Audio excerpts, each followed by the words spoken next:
მე მინდა დავადასტურო, რომ მე გავეცი ბრძანება მესტიას დაპატრონებული ბანდიტების განადგურების და ერთი წამით ამას არ უნდანობ და ჩემი ბრძანებით ჩვენი ვერტმფრენებიდან გაიხსნილი იქნა ცხვი. ჩვენ ვიყავით სახლში პატარა ბავშვები, 4 ბავშვი არასრულოვანი, ბებია, ბაბუა, მე და ევგენი და ჩვენი შვილები. იმ სახლში იმ დროს ვიყავით პატარა ბავშვები, თუმცა არც ჩვენ არ დაგვინდეს და გააკეთეს ის, რაც გააკეთეს, თვალწინ დაგვიხოცეს ფაქტობრივად ოჯახის წევრები, უკვე დაკავებული ადამიანი, რომელიც წინააღმდეგობის გაწევასაც ვერ შეძლოთ და ცხადია, დახვრიტეს ისე რომ ჯერ დანით მიაკანეს ჭრილობები, შემდეგ ახლო მანძილიდან ცეცხლსასროლი იარაღით უამრავი ჭრილობა მიაკანეს და მისი ცხედარი იყო მთლიანად დაფლეთილი. როდესაც ცეცხლი ეკიდა სახლს და სახლში ბაბუა ჩემის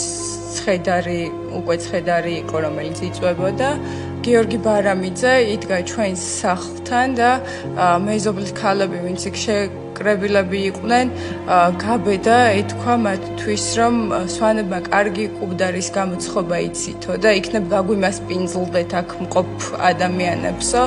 ესეც კი იკადრა, მაშინ როცა წინ სახლი იწვებოდა, სადაც ევგენი აფრესიძე იყო და გვერდით ომეხი აფრესიძის ცხედარი იყო. ქუჩაში დაცხრილული მათ მიერ. ამ დროს მინისტრი ითხოვს კუბდარს. ამ ფაქტის ძალიან ბევრი მოწმე არსებობს.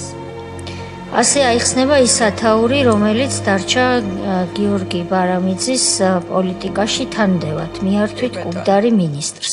საქართველოში ასე ვამყარებით წესრიგს და წესრიგის გარეშე არ არსებობს განვითარება.